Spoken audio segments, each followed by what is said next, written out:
Hola hermanos, muy buenas tardes, ¿cómo están? Espero que estén bien.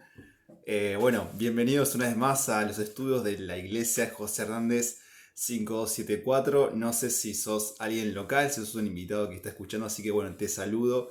Y bueno, vamos a empezar esto juntos, que estoy también muy contento de poder ser parte de los que enseñan la palabra de Dios. Así que es un privilegio siempre poder enseñar la palabra de Dios. Así que bueno, vamos a comenzar este estudio. Sé que este año es genial, vienen muchas cosas en camino y es mucha teología, así por decirlo. Quizás piensas que es algo pesado, pero no, es algo práctico, es algo que debe llenar tu corazón, es algo que debes amar a Dios, porque de eso se trata, de conocer a aquel que nos amó, ¿no? Entonces, estamos por arrancar a estudiar en el día de hoy la esencia de Dios. A ver, no sé si estás pensando lo mismo que yo, pero estamos por embarcarnos en algo increíble, una aventura increíble. Quiero decir algo a priori, porque sé que no entenderemos todo lo que se nos dice. Y es que comprender a Dios, a ver, estudiar a Dios, comprender a Dios al 100% es imposible. Hay cosas que quizás no entiendas y está bien, porque si llegaras a entender a Dios al 100%, entonces Dios no sería Dios. Es simplemente así. Si llegáramos a entender al infinito con nuestra mente humana, es imposible. Es como llenar una tapita de gaseosa o de agua, todo el mar y ríos que hay y pudieran haber en todo el universo. Es imposible. Entonces, en los estudios a continuación, los que estuvimos viendo, lo que vamos a ver en todo el año, hay cosas que no vas a entender. Te quiero decir esto. Nuestra mente no lo va a poder entender, pero sí Dios nos va a hablar, ¿sí? No vamos a entenderlo, pero sí Él nos va a hablar, es algo increíble. Por eso también estoy muy contento de que comencemos este estudio juntos. Dijimos que vamos a estudiar teología propia y antes de seguir quisiera remarcar unos puntos importantes porque creo que realmente deben guiarnos en lo que es el estudio de la palabra de Dios. Sí, esto es algo separado, no es algo que es parte del tema, pero quisiera tomarme unos minutos para poder dedicar, ¿sí? Un poco a explicar estos puntos que creo que es necesario hacer una pausa antes de seguir. Mirá, el primer punto es, nuestro llamado y nuestro destino es conocer a Dios íntimamente, pero también debe ser nuestra ambición. Primer punto a destacar. Te quiero decir un versículo, Filipenses 3, 7 al 10. Me habla de la ambición de Pablo, de la excelencia del conocimiento de Dios que buscaba todo el tiempo. Dice el versículo, Filipenses 3, 7 al 10, buscaron en tu Biblia, dice, pero cuantas cosas eran para mí ganancias las he estimado como pérdida por amor de Cristo, perdón, y ciertamente aún estimo todas las cosas como pérdida por la excelencia del conocimiento de Cristo Jesús, mi Señor, por amor del cual lo he perdido todo y lo tengo por basura para ganar a Cristo y ser hallado en Él, no teniendo mi propia justicia que es por la ley, sino la que es por la fe de Cristo, la justicia que es de Dios por la fe a fin de conocerle Aquí está Pablo, a fin de conocerle y el poder de su resurrección y la participación de sus padecimientos, llegando a ser semejante a él en su muerte. Otro versículo, se trata de conocerlo día a día al Señor Jesús. 1 Corintios 13:12 dice, ahora vemos por espejo oscuramente, mas entonces veremos cara a cara. Ahora conozco en parte, pero entonces conoceré cómo fui conocido. Número 2. Los atributos de Dios son el fundamento de nuestra fe y esperanza.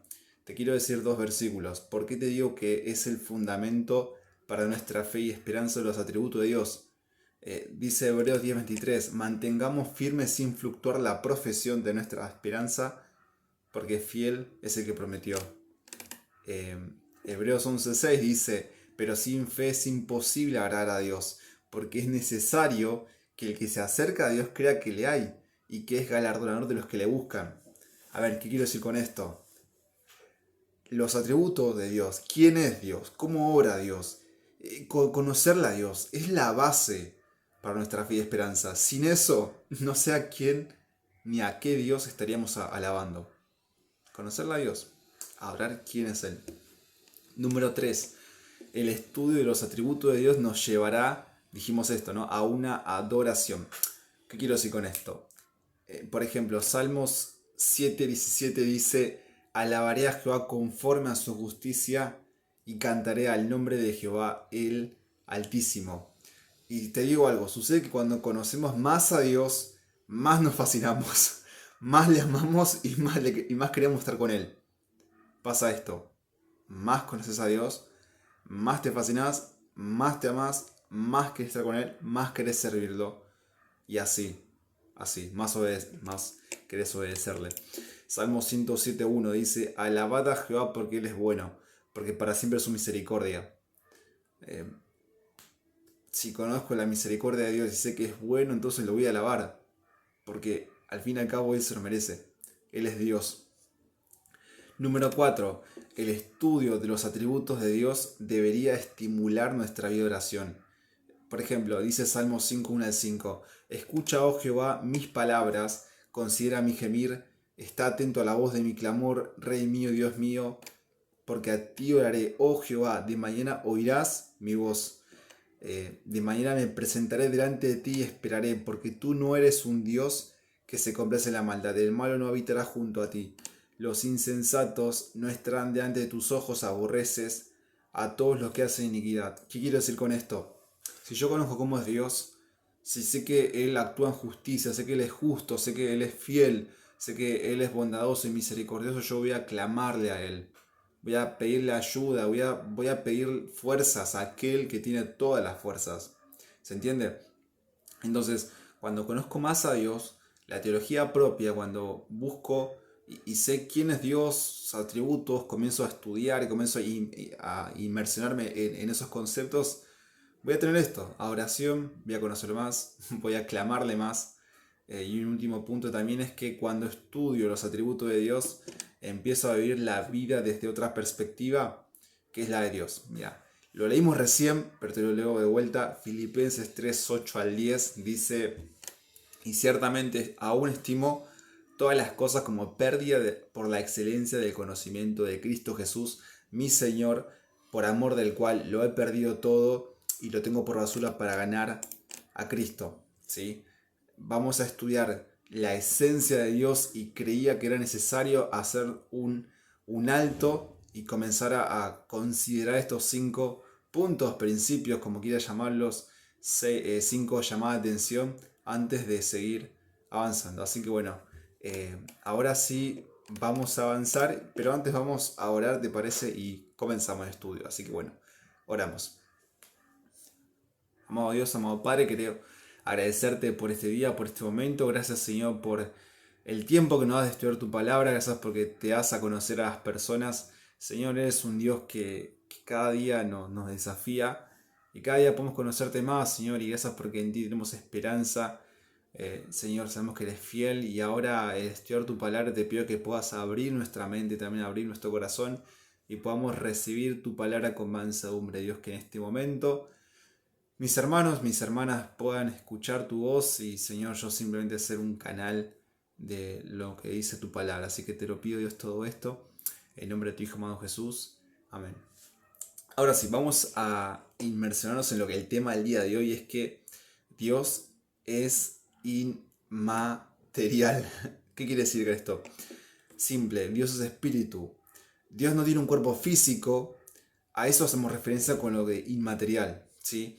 No obstante, quizás en la Biblia, en tu lectura diaria, en un momento de estos días o el año pasado, o en algún momento leíste partes en la Biblia que hablaban como si Dios tuviera manos, la mano del Todopoderoso, como si Dios tuviera ojos, como si Dios tuviera oídos, como si Dios tuviera un rostro, una espalda, y no sé si comenzaste a pensar que Dios tiene un cuerpo, tiene un cuerpo. A ver, la pregunta acá es, ¿acaso realmente Dios tiene manos, ojos, pies, oídos? ¿Qué nos querrá decir la Biblia con esto? A ver, recordemos por unos instantes que Dios es una persona por encima de todo lo creado. Ahora, cuando se nos revela verdades en la Biblia, hay un recurso que Dios utiliza, porque si no nadie lo va a entender. Es decir, Dios utiliza un lenguaje sencillo, que nosotros conocemos para explicar a sí mismo cómo es y cómo actúa. A ver, para explicar un poco más esto, los profetas y los escritores utilizaban en los libros recursos literarios para transmitir y explicar una verdad. Por ejemplo, tenemos las preguntas retóricas que Pablo también usó. Pablo dice en Romanos 6.1, diciendo, ¿perseveraremos en el pecado para que la gracia abunde? Y la respuesta es un no. Siempre que una pregunta es afirmativa y la respuesta es un contundente no, es un negativo. Y viceversa. Luego Pedro, por ejemplo, también usa el recurso de la comparación en su primera carta, al decir que vuestro adversario, el diablo, como león rugiente, anda alrededor buscando a quien devorar. Estos recursos se utilizan para explicar con un cambio de palabras una verdad en las escrituras. En este caso, el tema del día de hoy de que Dios es inmaterial y por qué en la Biblia encontramos partes como si Dios tuviera un cuerpo, en este caso, como Dios es espíritu y nadie ha visto jamás a Dios y vivió para contarlo, como el Señor es infinito y no hay sabiduría ni mente que lo entienda sino solo Él mismo, entonces, para que lo entendamos de una forma simple y profunda para nosotros, se utiliza elementos, mejor dicho, se utiliza elementos que no son familiares. Es de la manera en la que estamos pensando y hablando. A ver, te digo una frase, lo infinito se describe en términos de lo finito. Es difícil eso. A ver, este recurso que te estoy hablando de por qué encontramos en la Biblia partes que Dios tiene manos, ojos, pies, se llama antropomorfismo. Te lo repito, se llama antropomorfismo. ¿Qué significa esta palabra? Simple, viene de dos términos. La primera parte, antropo, significa ser humano y después morf o morfismo se habla de forma. Y lo que quiere decir es que para explicar a Dios de una forma que nosotros vamos a entender, se utiliza elementos y formas humanos. De vuelta, tratamos de entender al infinito usando palabras humanas. No digo que Dios esté limitado a un cuerpo humano, sino que para expresar quién es Dios, como no hay palabras que puedan encerrar un solo concepto suyo, se usan en un intento palabras humanas. Pablo en 2 Corintios 12:4 dijo que fue arrebatado el paraíso, donde oyó palabras inefables, dice Pablo, que no le es dado al hombre expresar. Jesús dijo, por ejemplo, en Juan 3:12, dice, si os he dicho cosas terrenales y no creéis, ¿cómo creeréis si os dijera las celestiales? Y es que sinceramente yo creo que Dios tiene que rebajar el lenguaje muchísimo para que podamos entender. Dios tiene que rebajar muchísimo el lenguaje para que podamos entender. Por eso, el día de hoy, mis hermanos, mis hermanas, quiero que veamos 4 formas humanas que se utilizan en la Biblia cuando se habla de Dios. También veremos qué representa cada uno. ¿Sí? ¿Estás preparado? ¿Trajiste tu Biblia? ¿Tenés tu Biblia? ¿Un anotador? ¿Algo para anotar? Por favor, tráelo y veamos juntos estas 4 formas en las que Dios se da a conocer en la Biblia. Así que bueno, vayamos a la primera.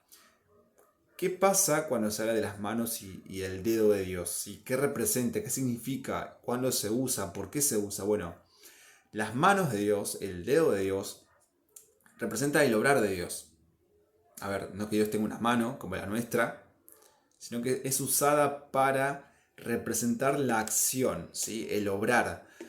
La mano de Dios en la Biblia es usada en diferentes maneras y situaciones, y quiero que veamos a continuación en qué situaciones, en qué contextos se fueron usando, ¿sí? Por ejemplo, Salmo 89:21 habla del cuidado de Dios a sus siervos cuando se usa el término de la mano. Dice, te lo leo, dice, mi mano estará siempre con él, mi brazo también lo fortalecerá. En este caso vemos que la mano de Dios está para fortalecer a su siervo, en este caso es Etán, es Raíta. Otro versículo, Deuteronomio 26:8, habla de la liberación del pueblo de Dios. Dice, y Jehová nos sacó de Egipto con mano fuerte, con brazo extendido, con grande espanto y con señales y con milagros. No solo la mano de Dios nos fortalece, sino que lo vemos actuando a favor del pueblo en la liberación con las plagas en Egipto.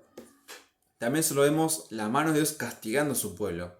Isaías 5:25 dice, por esta causa se encendió el furor de Jehová contra su pueblo y extendió contra él su mano y le hirió. Dice también Hechos 13:11, yendo al Nuevo Testamento, dice, ahora pues he aquí la mano del Señor contra ti, está contra ti, perdón, y serás ciego y no verás el sol por algún tiempo. E inmediatamente cayeron sobre él oscuridad y tinieblas, y andando alrededor buscaba quien le condujese de la mano. Ahora, volviendo a Éxodo también, encontramos en Éxodo 3:20, dice, pero yo extenderé mi mano y heriré a Egipto con todas mis maravillas que haré en él y entonces os dejará ir. Hago una pausa. En estos versículos vemos que la mano de Dios se mueve según diferentes propósitos, según el plan de Dios. Erróneamente, hermanos, se cree que Dios hará todo lo que yo quiero, que si yo lo proclamo, yo lo recibo entonces. Esto es un tremendo no, porque Dios es nuestro Padre Celestial y Él sabe qué nos hará bien y qué no. Recuerdo, traigo la memoria ahora justo, eh, cuando era chico le pedía muchas cosas a mi papá, a mi mamá, le pedía mucho, yo era muy de pedir, me encantaban los juguetes y quería todos, pero eso no significaba que ellos me dieran todo lo que yo pedía.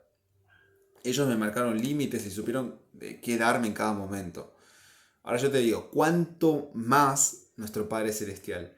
¿Cuánto más nuestro Padre Celestial hará esto?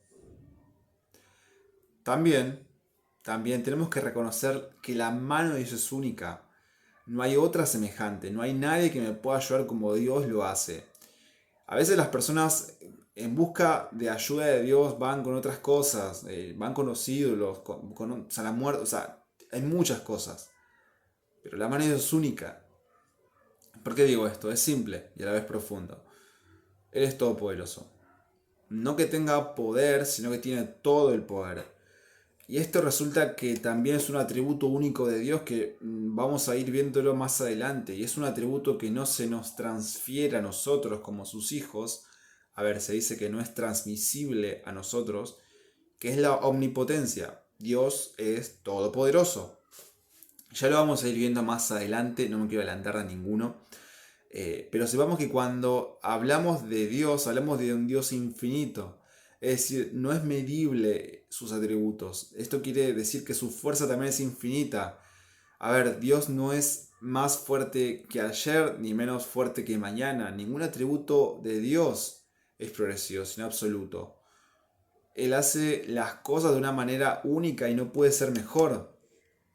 Cuando hizo al hombre no lo pudo haber hecho mejor. Cuando formó el universo no lo pudo haber hecho mejor. Esto nos debería traer consuelo, hermanos, el saber que si confiamos en las manos poderosas de Dios, todo saldrá bien. Todo obra a nuestro favor.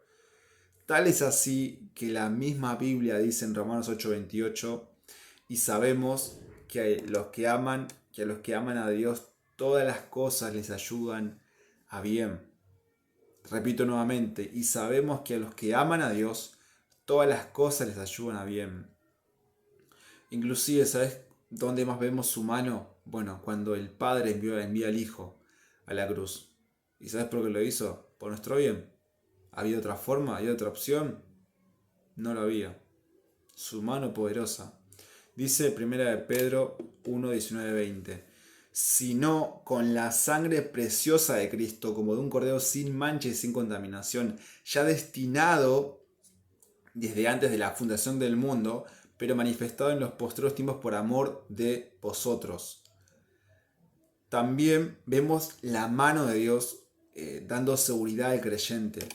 Dice Juan 10, 27, 29, dice, mis ovejas oyen mi voz y yo las conozco y me siguen y yo les doy vida eterna y no perecerán jamás, ni nadie las arrebatará de mi mano. Mi Padre que me las dio es mayor que todos y nadie las puede arrebatar de la mano de mi Padre. Es que cuando se trata de confiar algo, no hay mejor lugar que dejarse en las manos de Dios. Una vez tiene que hacerse un tratamiento médico, pasar por cirugía y es ahí donde uno confía en las manos del profesional, ¿no? Y el mismo Señor Jesús, siguiendo un poco esto de la mano de Dios y confiar en las manos de Dios, el mismo Señor Jesús antes de morir dijo estas palabras, en tus manos, encomiendo mi espíritu. Hermanos, esto nos tiene que llevar a dejar todo en las manos de Dios. Hay una frase popular que dice que deja todo en las manos de Dios y verás la mano de Dios en todo. Y verás la mano de Dios en todo. Sus manos formaron el universo, sus manos sostienen toda la creación. Sus manos son las que obran cada día a favor tuyo. ¿Y sabes qué más ocurrieron con sus manos? Fueron clavadas en una cruz. Quizás para el diablo fue la mayor victoria que el hijo muera. Y vaya que fue la mayor victoria, porque con ella, ¿sabes qué? Dios me salvó. Con esa obra el Señor murió y me salvó a mí. Te salvó a vos. Ahora, quisiera que pensaras ahora mismo, ¿cuándo fue la última vez que viste la mano de Dios obrar en tu vida? Si estás luchando con una dificultad, te pregunto, ¿acaso hay algo imposible para las manos de Dios? ¿Acaso hay algo imposible para las manos de Dios? Aquellos que tienen dificultades, que están pasando por un problema, que necesitan de Dios, ¿acaso hay algo imposible para Dios? ¿Algo imposible para Dios? A veces, vamos a leer, a veces vemos el obrar de Dios como cuando el pueblo era guiado por Dios con la nube en el día, el fuego en la noche. A veces vemos el obrar de Dios como cuando ocurrió lo del Mar Rojo, se dividió enfrente de ellos. Pero a veces también vemos la mano de Dios obrando en momentos que nadie ve, como el maná. Nadie veía el milagro, simplemente se levantaban y estaba ahí. Ahí está el milagro. Simplemente, mis hermanos, no hay mejores, y perdón que sea tan repetitivo con esto, pero creo que es fundamental y necesario que entendamos, porque hace bien a nuestro corazón, es que no hay mejores manos que podamos confiar que en las manos de Dios. Él sabe cuándo presionar y cuándo no. Y recordemos fundamentalmente siempre que Dios obra a nuestro favor, ¿no? Estas son las manos de Dios. Y hay muchísimo más. Simplemente te quiero dar un poco de luz en lo que dice la Biblia respecto a las manos de Dios, ¿sí? La Biblia, cuando habla de manos de Dios, habla de esto, de su poder. Es infinito y siempre tiene un plan y sabe cuándo hace algo y por qué no lo hace. Vayamos con lo segundo. Los ojos de Dios. Los ojos de Dios representan el cuidado, la presencia de Dios. Los ojos de Dios pueden infundirte temor o pueden infundirte ánimo. Ánimo en el sentido de que no estoy solo y Él va conmigo. Y temor en el sentido de que todo acto a realizar tengo que tener en cuenta que hay alguien superior que me está observando. ¿Sí? Que me está observando. Repito, no es que Dios tenga ojos físicos como nosotros, ojos, sino que en la Biblia aparece esta forma para hacernos entender lo que Dios nos quiere decir. Hay algunos versículos que quiero que veamos ahora para ver un poco acerca de los ojos de Dios, en qué partes aparecen. Por ejemplo, Fíjate en Salmo 34:15, dice, los ojos de Jehová están sobre los justos y atentos sus oídos al clamor de ellos. En este caso vemos a Dios obrando, estando atento, mejor dicho, a las necesidades de los justos. Dice 2 Crónicas 16:9, porque los ojos de Jehová contemplan toda la tierra para mostrar su poder a favor de los que tienen corazón perfecto con él, ¿no? Y Dios pone especial atención en aquellos que lo buscan con el corazón correcto, ¿sí? Con el corazón correcto. Tenemos un versículo más, dice Proverbios 15:3, los ojos de Jehová están en todo lugar, mirando a los malos y a los buenos. En este caso, Dios no es indiferente a la injusticia de algunos, sino que sabe quién hizo mal y quién hizo bien. Es decir, Él sabe cómo va a juzgarles después a ellos. Otro texto inclusive dice, mía es la venganza, yo pagaré, dice el Señor. Apocalipsis, inclusive lo encontramos ahí en Apocalipsis 1:14, los ojos de Dios, dice, su cabeza, Juan viendo a Jesús, dice su cabeza y sus cabellos eran blancos, como la blanca lana, como nieve, sus ojos como llama de fuego, sus ojos como llama de fuego. En este caso, Juan ve al autor de la vida con unos ojos diferentes. El comentarista John MacArthur escribe esto sobre este pasaje diciendo que los ojos del Señor exaltado atraviesan todas las apariencias para mirar a las iglesias en lo más profundo de su ser. Por eso habla de los ojos de fuego. Porque el Señor puede mirar toda apariencia, puede mirar a través de toda apariencia en lo más profundo de nuestro ser. No hay lugar en la creación, no hay lugar en la creación donde se le pueda ocultar algo a Dios. Nada se le puede ocultar al autor de la vida, y esto es una realidad. Explícitamente Hebreos 4:13 dice que no hay cosa creada que no sea manifiesta en su presencia. Antes bien, todas las cosas están desnudas y abiertas a los ojos de aquel a quien tenemos que dar cuenta. Nadie nos conoce mejor mismo que Dios y por consiguiente también su palabra. ¿Cuántas veces sentimos que al escuchar el Evangelio y el mensaje de Dios se nos ha revelado errores en nuestro corazón, pecados ocultos? Se nos ha confrontado con la misma santa palabra de Dios y ha provocado arrepentimiento en nuestra alma. Y todo para que seamos hombres y mujeres que sean perfectos delante de Él. Esto es lo que nos dice 2 Timoteo 3, 16 y 17. También, hermanos, hay un momento en la Biblia, en el Génesis, donde Abraham ya era muy grande, tenía a su esposa Sarai, ambos eran mayores. Sarai tiene una sierva llamada Agar, y cuando pasa el tiempo y ven que no tienen hijos, Sarai le ofrece a Abraham su sierva para que tenga un hijo por medio de ella. Entonces Agar concibe a su hijo, a quien luego llamarán Ismael, y ahí comienza la rivalidad entre ambas. Sarai la afligía a Agar, y entonces Agar, ¿qué hace?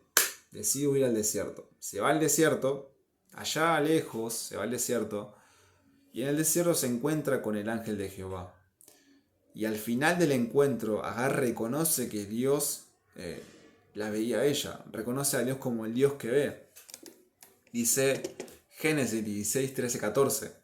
Entonces llamó el nombre de Jehová que con ella hablaba, tú eres Dios que ve, porque dijo, ¿no he visto también aquí al que me ve?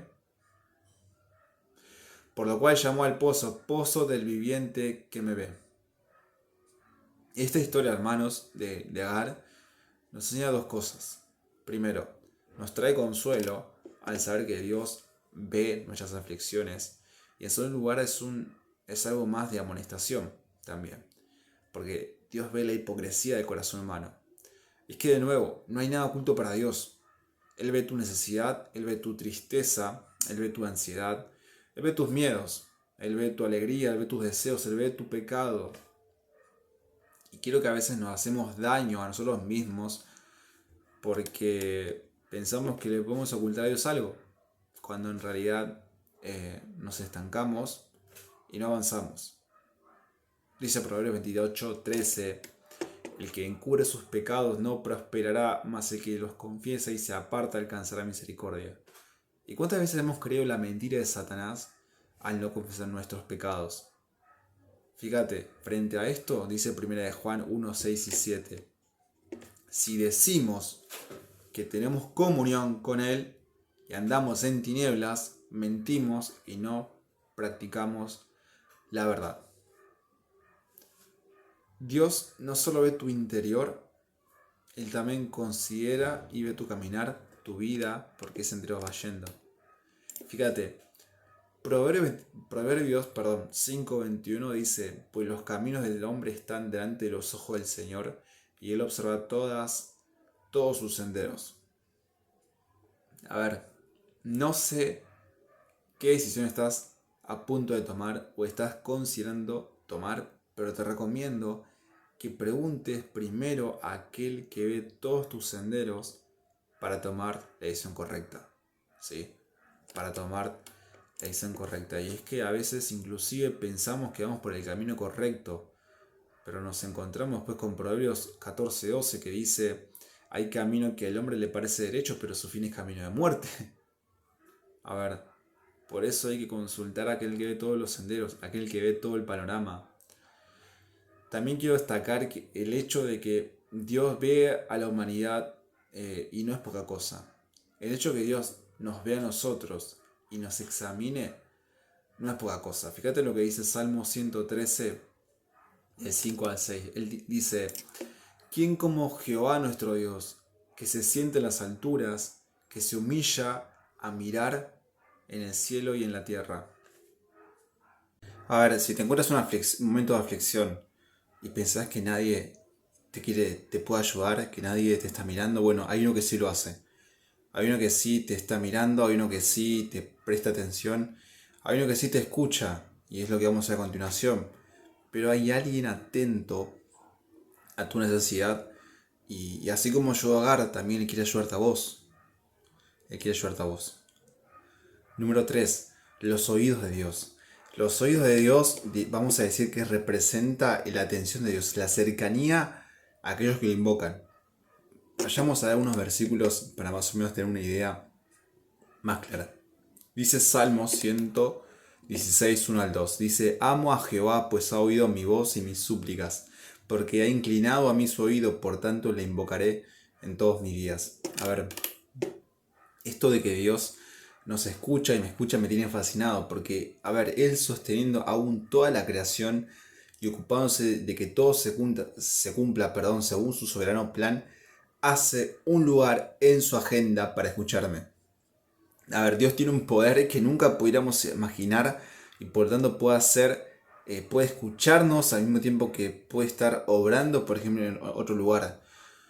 Yo creo que realmente Dios puede hacer muchas cosas y, por ejemplo, Dios pudiera estar hablando a Jeremías mientras que estuviera ayudando a los amigos de Daniel en el horno de fuego. Dios pudiera estar hablándote a ti mismo ahora mientras que al mismo tiempo también pudiera estar obrando en el corazón de otra persona. Es que Dios no tiene límites y si los tuviera no sería Dios. Volvemos un poco al principio con esto. A ver, el Salmo que leímos recién, el 116, 1 al 2, dice que Dios inclina su oído. Y esto no es menor, porque el Dios que no necesita de nadie, el autosuficiente, inclina su oído. Antes leímos que Dios se humilla a mirar en la tierra. Ahora dice que ha inclinado a mí su oído. Dios quiere escucharte, Dios quiere escucharnos. Y ahora doy vuelta a la pregunta también. ¿Tú quieres escuchar a Dios? ¿Tú quieres escuchar a Dios realmente? Porque en cada momento que le clamas, Él te responde, Él te escucha. Siempre, en toda relación, la comunicación es clave. A veces personas son alejadas simplemente porque no hubo una buena comunicación, porque hubo malentendidos y no hubo una fluidez en la charla. Y yo creo que una comunicación hace que una relación crezca muchísimo. Y como dijimos en otro punto, Dios no tiene un oído físico como nosotros que lo tenemos, pero sí nos escucha. y está atento. Y sus oídos son los mejores, porque te escuchan desde cualquier lugar y en cualquier situación y en cualquier momento. Y en cualquier momento. Vayamos a Isaías 59:1. Yo sé que estamos viendo muchos versículos, pero quiero hacerte entender, quiero que entendamos juntos cómo escucha Dios, cómo es su oído, cómo son sus manos, cómo son sus ojos. Y vayamos a Isaías 59:1. Dice que el capítulo se titula Confesión del pecado de Israel y dice versículo 1, si me seguís con la lectura, dice: He aquí que no se ha cortado la mano de Jehová para salvar, ni se ha agravado su oído para oír. En otras palabras, lo último quiere decir que Dios no pierde la sensibilidad de escucharnos. No es que su oído escucha menos que antes porque pasaron los años, no es que perdió la agudeza. Yo pregunto, ¿acaso el Señor no lee los pensamientos si perdiera su audición? En el capítulo 59 de Isaías vemos que el pueblo estaba cometiendo pecado y no lo habían confesado. Por eso Dios no obraba en medio de ellos como antes. Y muchas veces citamos, por ejemplo, Jeremías 33:3, que dice: clama a mí y yo te responderé. Y sin embargo nuestra vida no está en obediencia, sigue en desobediencia y sigue en pecado, y nos olvidamos que antes de pedir primero tenemos que restaurar nuestra comunión con Dios. Nos olvidamos lo que dice Miqueas, por ejemplo 6:8, dice: oh hombre, Él te ha declarado lo que es bueno, y qué pide Jehová de ti. Solamente hacer justicia y amar misericordia y humillarte ante tu Dios. Hermanos, no nos engañemos, Dios no es nuestro servidor para hacernos caso todo el tiempo, pero sí es nuestro amigo fiel que está siempre para escucharnos y darnos un buen consejo. Él sí está para escucharnos y darnos un buen consejo. Y quiero darte un versículo más para cerrar también esta idea. Dice Salmo 145:18: cercano está Jehová a todos los que le invocan, a todos los que le invocan de veras. De veras, ¿no? De veras. Última forma del día de hoy, de esta noche, y es acerca del rostro de Dios. Como última forma que vamos a ver el día de hoy, veremos el momento en el que Dios se daba a conocer a Moisés, y aquí veremos unos elementos interesantes en nuestro análisis que vamos a hacer. Hablamos de cuando Moisés quería ver el rostro de Dios, no es poca cosa. Para entender un poco la situación, Moisés había sido el libertador del pueblo de Israel, los había sacado de Egipto. La mano de Dios había usado a Moisés y sacó a su pueblo de Egipto. Y luego de la liberación, Moisés se encargaba de solucionar los problemas de las personas también. Solucionar los problemas, los conflictos que había entre ellos. Y quisiera resaltar la cantidad de personas que iban con él. Eran aproximadamente 600.000 hombres, sin contar ancianos, mujeres y niños. Y imagínate, Moisés tenía que tratar con cada problema. ¿Te imaginas? A ver, no imagino la cantidad de personas que necesitaban ayuda, y no imagino la fortaleza que tenía Moisés, ¿no? Que necesitaba Moisés para hacer ese asunto. Uno, a ver, ni siquiera puede alcanzar a resolver todos sus problemas, y Moisés tenía que resolver el problema de otros. Y ya en un momento en el que Dios le estaba entregando las tablas de la ley posterior a eso, el pueblo en su impaciencia, ¿se acuerdan? Decide orar a otros ídolos. Decide orar a un becerro. Decide mezclar la gloria de Dios con la gloria de su imaginación. Ellos, es verdad, habían salido de Egipto físicamente, pero no espiritualmente.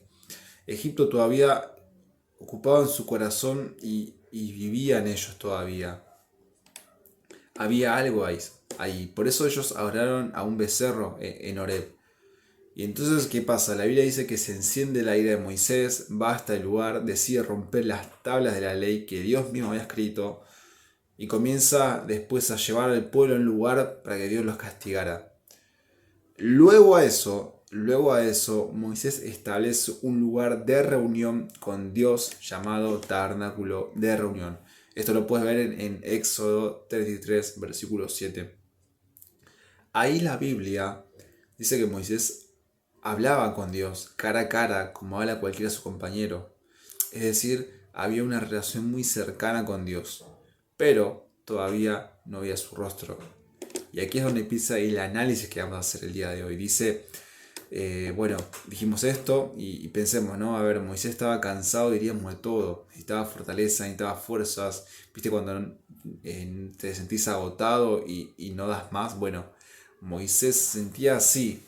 Y en la charla que tenían con Dios en el tabernáculo este que dijimos recién, él le pide una cosa. Le dice, muéstrame tu gloria. Muéstrame tu gloria.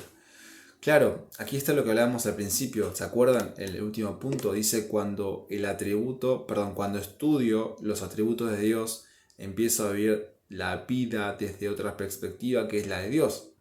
Moisés necesitaba tener nuevas fuerzas y por eso le pidió a Dios que le dejara ver su gloria.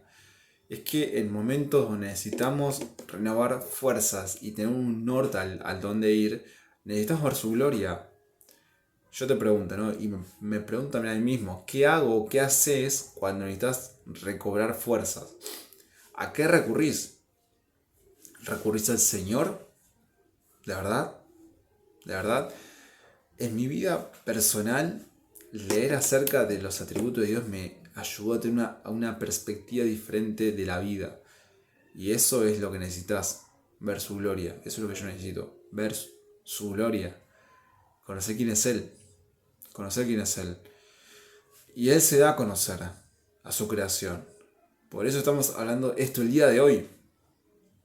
Dios es inmaterial, pero se da a conocer usando palabras y expresiones que no son conocidas. Para ser más claros, Dios hizo carne y habitó entre nosotros. Y dice 1 Timoteo 3:16, dice, e indiscutiblemente grande es el misterio de la piedad. Dios fue manifestado en carne. Dios fue manifestado en carne. ¿Te das cuenta del nivel que Dios tuvo que tomar para que le conozcas? El infinito se hizo carne y habitó toda la plenitud en ese cuerpo. Era 100% Dios y 100% hombre. Y algo más increíble, cuando muere y asciende, Él promete enviar a otro como Él para que habitara en nuestros corazones. ¿Te das cuenta que Dios realmente quiere estar cerca tuyo? ¿Te das cuenta que Dios realmente quiere tener una relación con vos? Una relación con vos. Dice también Santiago 4:5, ¿o pensáis que la Escritura dice en vano, el Espíritu que Él ha hecho morar en nosotros nos anhela celosamente? Volviendo a la historia de Moisés, te cuento cómo siguió. Dice que Dios aseguró que iría con todo su bien, dice la Biblia, con toda su presencia delante de Él, pero que Moisés no vería su rostro. Es que cuando hablamos del rostro de Dios, y esto es la forma de Dios que se presenta acá, no que Dios tenga un rostro, pero cuando se habla del rostro de Dios, hablamos de cómo Él es realmente. Dios no tiene un rostro físico como nosotros, limitados, sino que la expresión quiere dar a entender que no podía Moisés ver su plenitud. Era un peligro para él. Dios mismo dijo, porque no me verá hombre y vivirá. Entonces el rostro de Dios es Él tal cual es. Es toda su gloria. Y sabes que nadie la puede ver. Nadie la puede ver. Y sigue la lectura. Dice, acompáñame, Éxodo 33, 21 al 23. Dice, y dijo aún Jehová, he aquí un lugar junto a mí, y tú estarás sobre la peña, y cuando pase mi gloria yo te pondré en una hendidura de la peña, y te cubriré con mi mano hasta que haya pasado. Después apartaré mi mano, y verás mis espaldas, mas no se verá mi rostro. Mas no se verá mi rostro.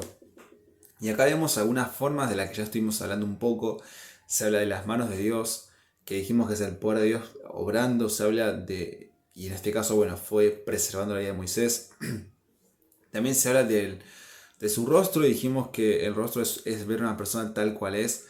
Y también hay algo que se habla y que no vimos todavía, que es sus espaldas. Cuando hablamos de espaldas, obviamente no hablamos de algo físico, pero sí en cierta manera las espaldas nos ayudan a saber cómo es una persona. ¿Sí? ¿Cómo es una persona? Porque las espaldas de una persona te ayudan a saber quién es, pero nunca podés conocerlo realmente a la persona. Nunca podés conocer a alguien mirando sus espaldas. No se puede, no se puede. Y a veces, seguro te pasó, me pasó a mí también, de que confundí a una persona porque se parecía de atrás a otra que conocía.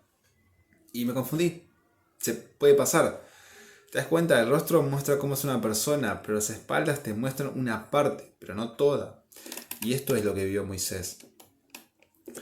Hermanos, ya para terminar, mientras vivamos en este mundo, nunca habrá una persona que pueda mirar y observar con claridad la plenitud de Dios.